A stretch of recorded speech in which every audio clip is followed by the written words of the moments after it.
Our constituent assembly अपनी संविधान सभा के बारे में।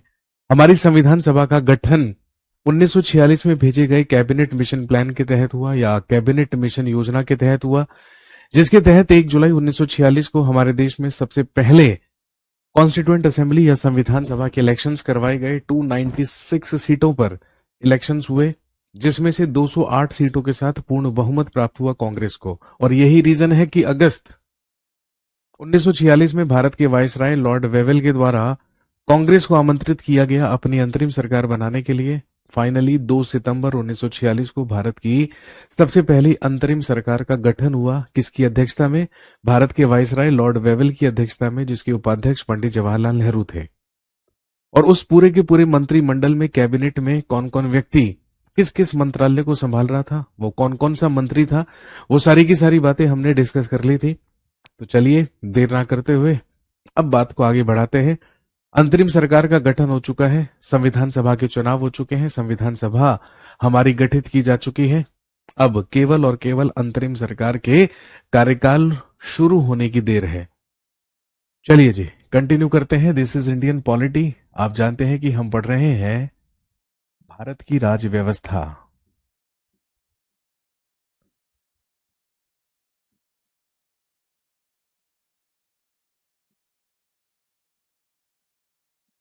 इंडियन पॉलिटी या भारतीय राज्य व्यवस्था। और इंडियन पॉलिटी में या भारतीय राज्य व्यवस्था में हम बात कर रहे थे अबाउट आर कॉन्स्टिट्यूएंट असेंबली, या हम बात कर रहे थे अपनी संविधान सभा के बारे में।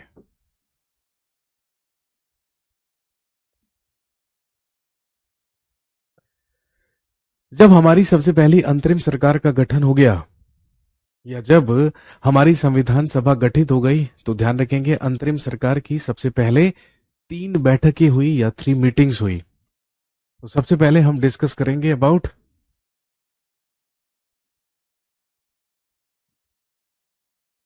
3 मीटिंग्स ऑफ कॉन्स्टिट्यूएंट असेंबली। संविधान सभा की 3 बैठकें। सबसे पहले ध्यान रखेंगे फर्स्ट मीटिंग या संविधान सभा की प्रथम बैठक। फर्स्ट मीटिंग या संविधान सभा की प्रथम बैठक 9 दिसंबर 1946 को हुई।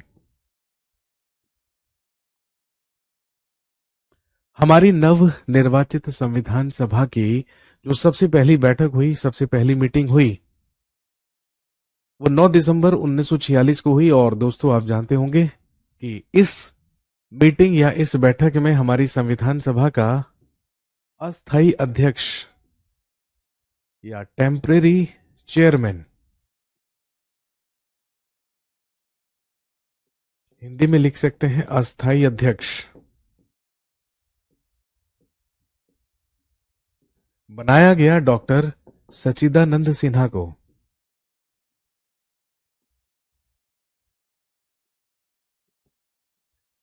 डॉक्टर सच्चिदानंद सिन्हा बनाए गए हमारी संविधान सभा के सबसे पहले अस्थायी अध्यक्ष।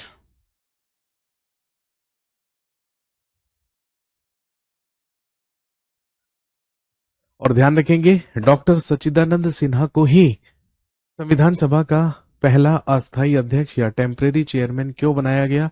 क्योंकि जितने भी सदस्य वहां पर मौजूद थे या जितने भी लोग संविधान सभा में थे, उनमें सबसे ज्यादा सीनियर, सबसे ज्यादा वयोवृद्ध, सबसे ज्यादा उम्रदराज व्यक्ति ही कौन थे? Doctor Sachchidanand Sinha. Sir UPSI इससे हो जाएगा? बिल्कुल हो जाएगा, no problem at all. UPSI के लिए आपको अलग से कोई जीएस नहीं पढ़ने हैं। जो मैं आपको पढ़ा रहा हूं पॉलिटी या हिस्ट्री, जो भी आप मेरे से पढ़ रहे हैं, that is more than sufficient for UPSI. Even अगर आप यूपीपीसीएस की परीक्षा भी देंगे, यूपीएसआई तो बहुत दूर की बात है, अगर आप यूपीपीसीएस की परीक्षा भी देंगे तो भी आप सारे के सारे सवाल बड़े आराम से और प्यार से कर लेंगे। इसीलिए परेशान होने की कोई जरूरत नहीं है। अगर आप उत्तर प्रदेश या बिहार में दरोगा भी बनना चाहते हैं, टेंशन मत लीजिए, आपको दरोगा बना दिया जाएगा। तो हमारी संविधान सभा के सबसे पहले अस्थायी अध्यक्ष डॉक्टर सच्चिदानंद सिन्हा बनाए गए। इसके बाद संविधान सभा की सेकंड मीटिंग या दूसरी बैठक या द्वितीय बैठक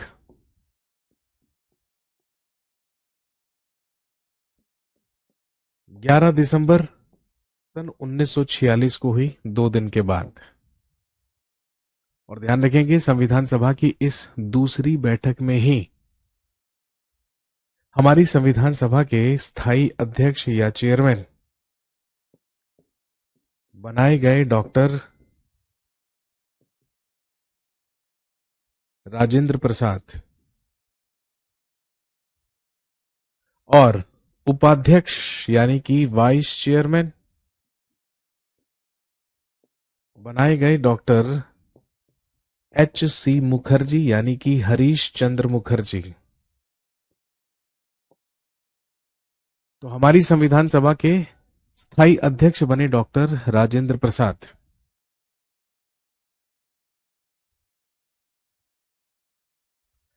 इसके बाद संविधान सभा की थर्ड मीटिंग, तीसरी बैठक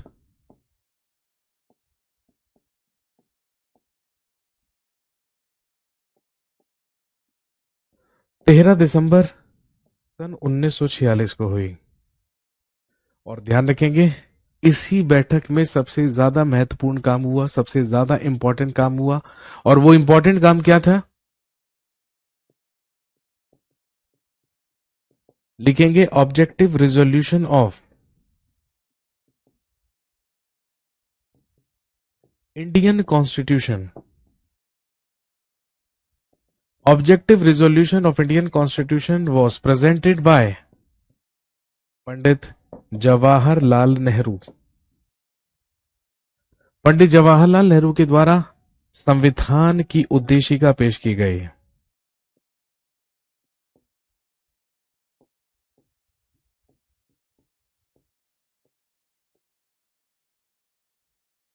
पंडित जवाहरलाल नेहरू के द्वारा संविधान की उद्देशिका पेश की गई। Objective resolution was presented by Pandit Jawaharlal Nehru. और दोस्तों ध्यान रखेंगे, यही ऑब्जेक्टिव रिजोल्यूशन, यही संविधान की उद्देशिका आगे चलकर बनी प्रीएम्बल ऑफ द कॉन्स्टिट्यूशन या संविधान की प्रस्तावना। यही आगे चलकर कहलाई प्रीएम्बल ऑफ द कॉन्स्टिट्यूशन या संविधान की प्रस्तावना। और ध्यान रखेंगे, हमारे संविधान सभा का लीगल एडवाइजर यानी कि वैधानिक सलाहकार, लीगल एडवाइजर या वैधानिक सलाहकार बनाया गया B.N. राव को। B.N. राव बने हमारी संविधान सभा के लीगल एडवाइजर।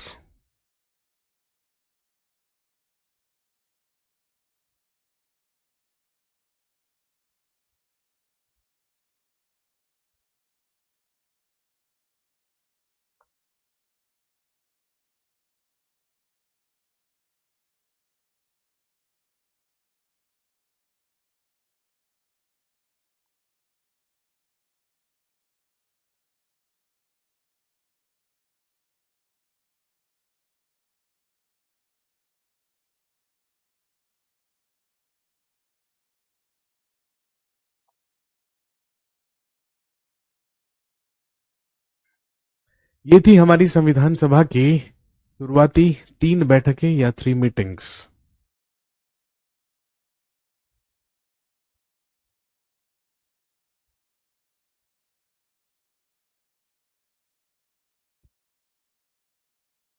इसके बाद क्या हुआ? फाइनली वो समय आया जिसका हमें बेसब्री से और लंबे समय से इंतजार था। इसके बाद दोस्तों ध्यान रखेंगे, 20 फरवरी 1947 को हुआ डेक्लेरेशन ऑफ इंडियन इंडिपेंडेंस।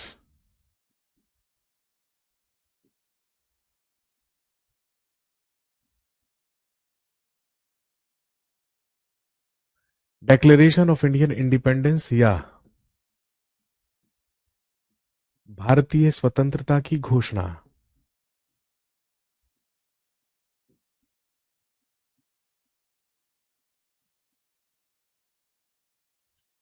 20 फरवरी 1947 को हुआ डिक्लेरेशन ऑफ इंडियन इंडिपेंडेंस या भारतीय स्वतंत्रता की घोषणा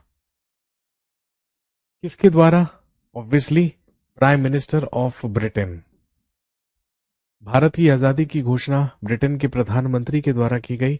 और आप तो जानते ही हैं ब्रिटेन का प्रधानमंत्री उस समय हुआ करता था क्लीमेंट एटली। ब्रिटिश प्राइम मिनिस्टर क्लीमेंट एटली के द्वारा भारतीय स्वतंत्रता की घोषणा की गई और यह कहा गया कि 30 जून 1948 से पहले पहले 30 जून 1948 से पहले पहले हम भारत को स्वतंत्र करके, हम भारत को आजाद करके यहां से वापस लौट जाएंगे। कोई तारीख हमें नहीं दी गई थी, लेकिन ये साफ साफ कह दिया गया था कि जून 1948 से पहले पहले भारत को स्वतंत्र कर दिया जाएगा।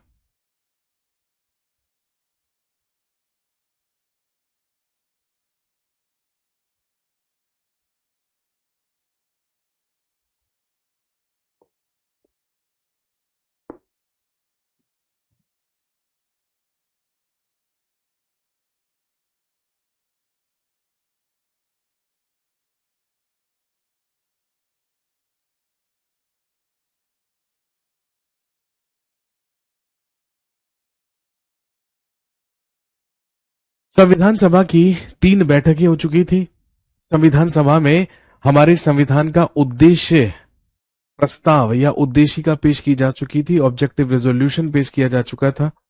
ध्यान रखेंगे संविधान सभा की जो पहली 3 बैठकें हुई वो 9 दिसंबर, 11 दिसंबर और 13 दिसंबर को हुई, लेकिन जो ऑब्जेक्टिव रेजोल्यूशन पंडित जवाहरलाल नेहरू ने 13 दिसंबर 1946 को पेश किया था हमारी संविधान सभा में, that objective resolution was passed on, इसे हमारी संविधान सभा के द्वारा पारित कर दिया गया या पास कर दिया गया 22 जनवरी 1947 को।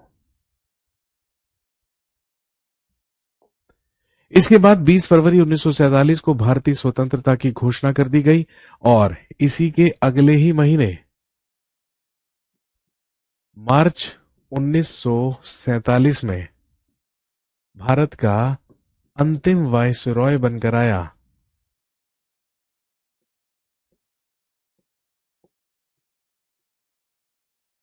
Lord Mountbatten.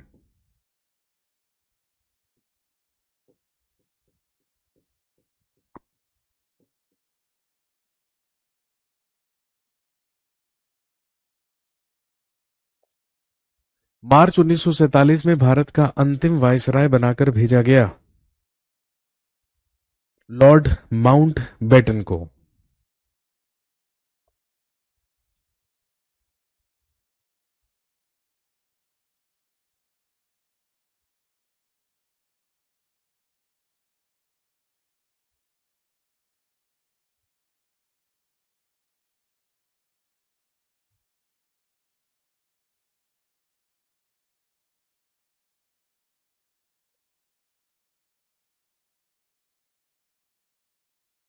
और आप जानते हैं जब माउंटबेटन को भारत का अंतिम वायसराय बनाकर भेजा गया तो ध्यान रखेंगे माउंटबेटन 2 प्लान्स लेकर भारत आया या 2 योजनाएं लेकर भारत में आया। सबसे पहला प्लान जो कि कहलाता है माउंटबेटन प्लान,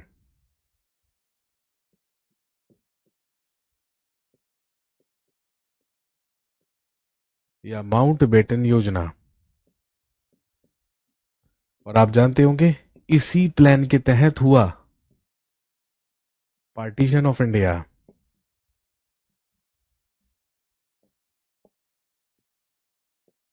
इसी प्लान के तहत हुआ भारत का विभाजन।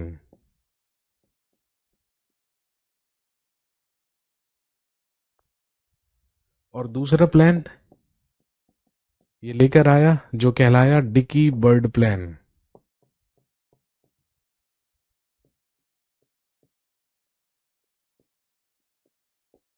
डिकी बर्ड योजना, जिसके तहत हुआ division of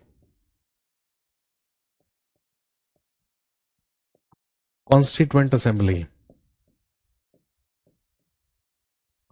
division of constituent assembly या संविधान सभा का विभाजन।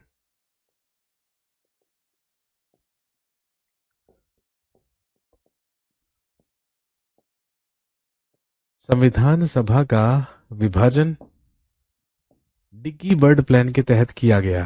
भाई आप जानते हैं कि हमारी संविधान सभा में टोटल मेंबर्स कितने थे?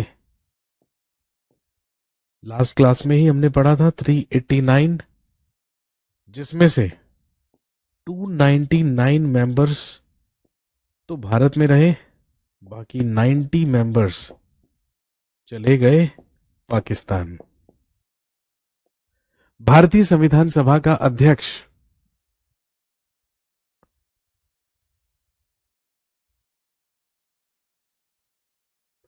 299 सदस्य इंडिया में ही रहे, यानी कि भारतीय संविधान सभा में रहे।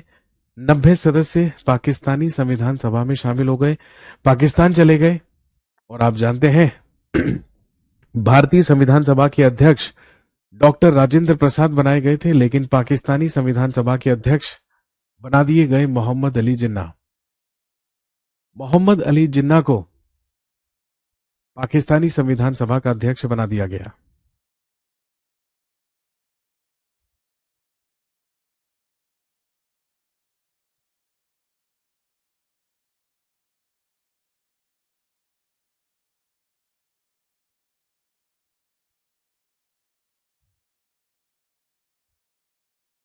और फाइनली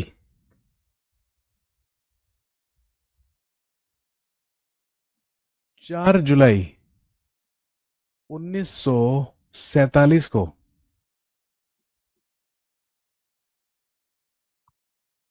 ब्रिटिश पार्लियामेंट में एक बिल पेश किया गया, एक विधेयक पेश किया गया, जो कि ब्रिटिश पार्लियामेंट से पारित हुआ 18 जुलाई 1947 को। कई बार एग्जाम में क्वेश्चन पूछा जाता है कि बताइए भारत की आजादी या भारत की स्वतंत्रता का विधेयक या बिल ब्रिटिश संसद में किस दिन पेश किया गया था। अगर पेश किया गया था पूछे तो 4 जुलाई 1947 को, और अगर पारित हुआ कब या पास कब हुआ ये आपसे पूछेंगे तो ध्यान रखेंगे 18 जुलाई 1947 को। और यही कहलाया 1947 का Indian independence act,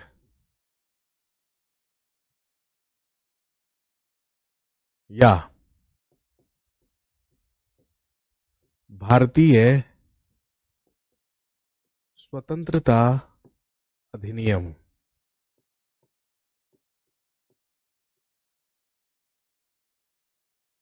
Indian independence act या भारतीय स्वतंत्रता अधिनियम।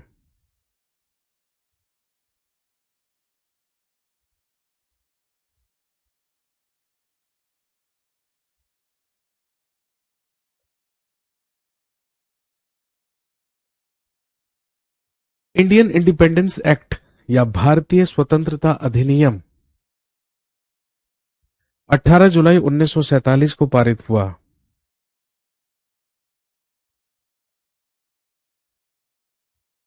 और ध्यान रखेंगे इसके तहत क्या क्या प्रोविजंस किए गए या क्या क्या प्रावधान किए गए। चलिए सबसे पहले डिस्कस कर लेते हैं। सबसे पहला प्रोविजन, सबसे पहला प्रावधान, on 15th of August 1947 two Dominion states,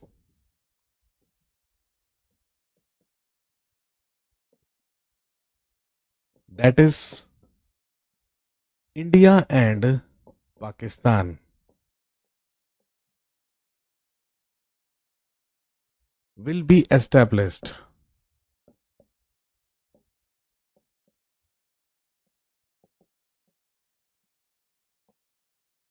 Hindi में लिखेंगे 15 अगस्त 1947 को। 15 अगस्त 1947 को दो डोमिनियन राज्य भारत और पाकिस्तान का गठन किया जाएगा, या भारत और पाकिस्तान की स्थापना की जाएगी।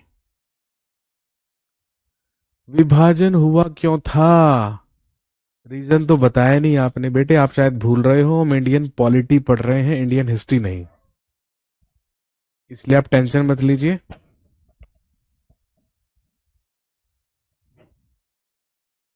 जब हम हिस्ट्री में पढ़ेंगे इंडियन नेशनल मूवमेंट या भारतीय राष्ट्रीय आंदोलन,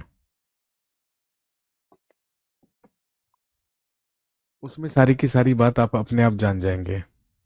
अभी तो हमें केवल और केवल, है ना, हम क्या पढ़ रहे हैं, हमारा टॉपिक है कॉन्स्टिट्यूशनल डेवलपमेंट ऑफ इंडिया, जिसमें हम डिस्कस कर रहे हैं वो एक्ट्स, वो अधिनियम जो पारित होकर आए, कहां से? ब्रिटेन से। समझ गए बात? विभाजन के कारणों के बारे में अभी हमें प्रकाश नहीं डालना है, अभी प्रकाश डलेगा केवल और केवल इंडियन इंडिपेंडेंस एक्ट 1947 पर, और उसके तहत क्या क्या प्रोविजंस किए गए, प्रावधान किए गए उस पर। जैसा कि मैंने आपको बताया कि 15 अगस्त 1947 को दो डोमिनियन स्टेट्स इंडिया और पाकिस्तान का गठन किया जाएगा।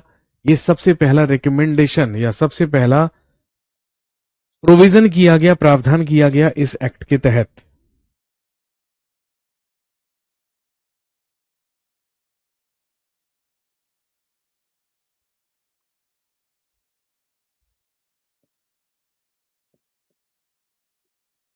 लिखेंगे बोथ, अगला प्रोविजन किया गया, बोथ नेशंस विल हैव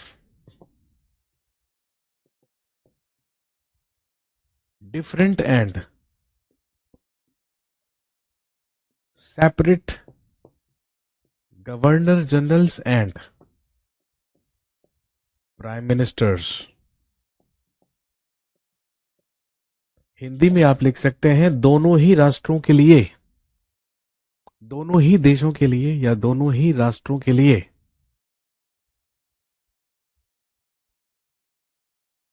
अलग गवर्नर जनरल एवं अलग प्रधानमंत्री होंगे। तो आप अच्छी तरीके से जानते हैं, अगर हम इंडिया की बात करें तो स्वतंत्र भारत का सबसे पहला गवर्नर जनरल लॉर्ड माउंटबेटन बना।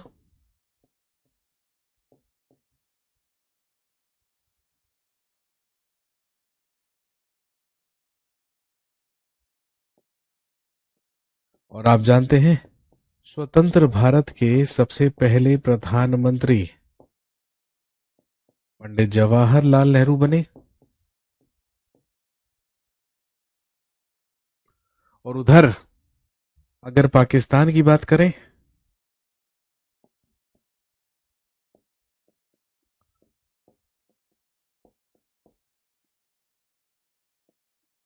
तो पाकिस्तान का गवर्नर जनरल बनाया गया मोहम्मद अली जिन्ना को।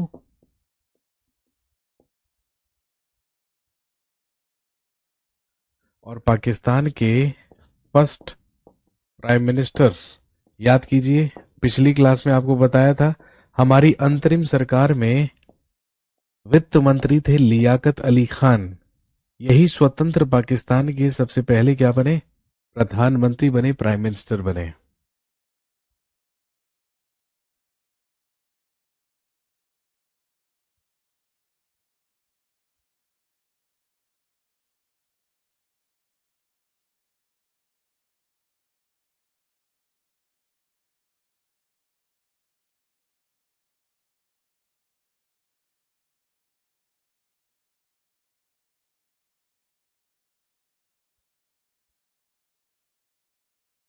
अगला प्रोविजन, अगला प्रावधान जो इसके तहत किया गया, लिखेंगे there will be separate constituent assembly for both Nations.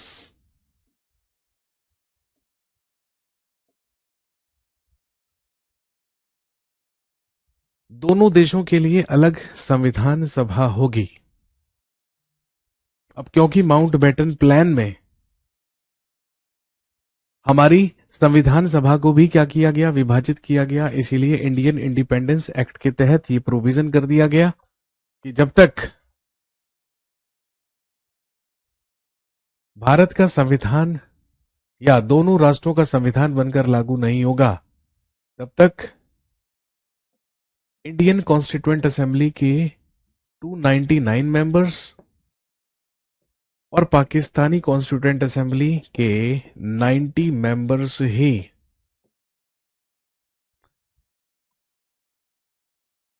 Legislature या विधायिका के रूप में कार्य करेंगे। और कब तक करेंगे और किसके तहत करेंगे? As per the government of India act 1935, 1935 के भारत शासन अधिनियम के तहत दोनों राष्ट्रों की अलग संविधान सभा होगी तथा संविधान के निर्माण तक दोनों राष्ट्र 1935 के भारत शासन अधिनियम के तहत चलेंगे।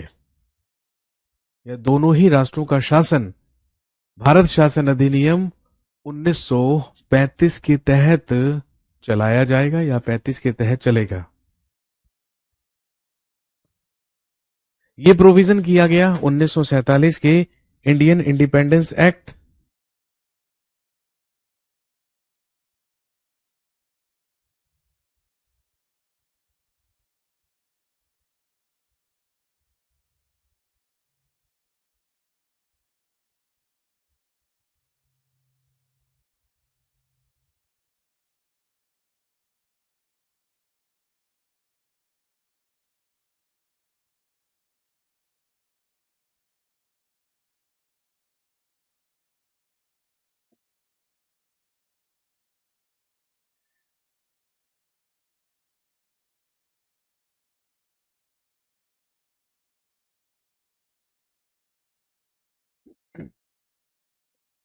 अगला प्रोविजन किया गया, लिखेंगे प्रिंसली स्टेट्स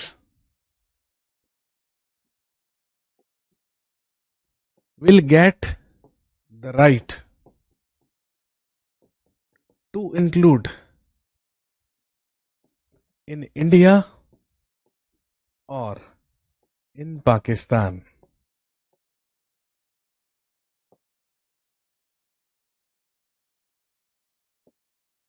हिंदी में लिखेंगे देशी रियासतों को भारत या पाकिस्तान में शामिल होने का अधिकार होगा।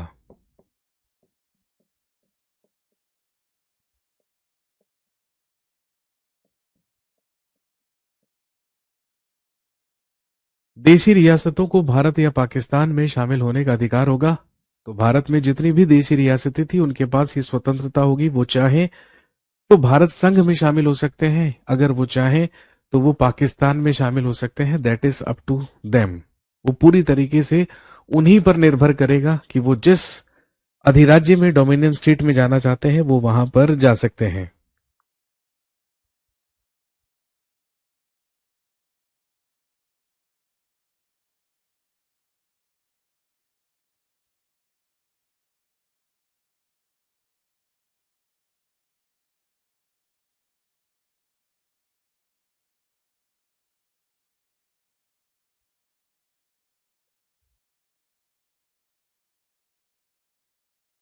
लिखेंगे अ बॉर्डर कमीशन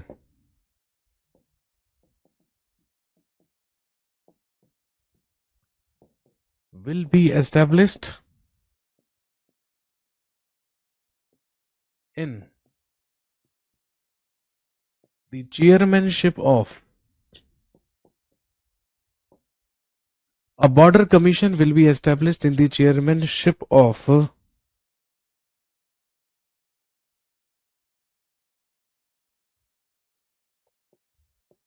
Sir Radcliffe.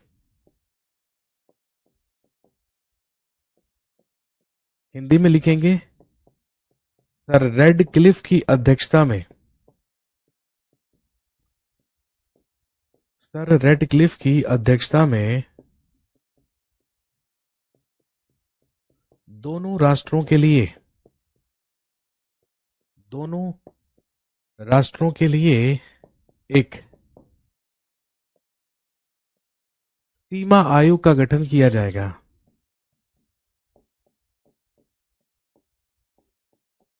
सीमा आयोग का गठन किया जाएगा जो ये निर्धारित करेगा कि दोनों राष्ट्रों की बॉर्डर या सीमा क्या होगी।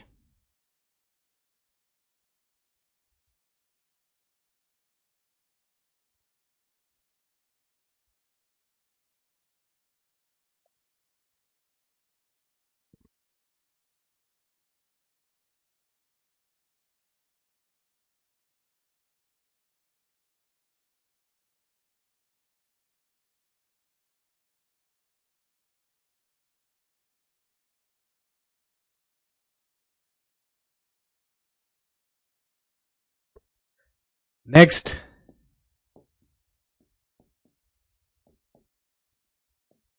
both nations can get separated from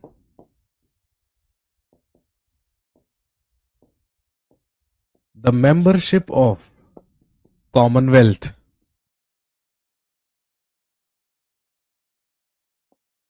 Hindi में लिखेंगे दोनों राष्ट्रों को कॉमनवेल्थ की सदस्यता से अलग होने की छूट होगी।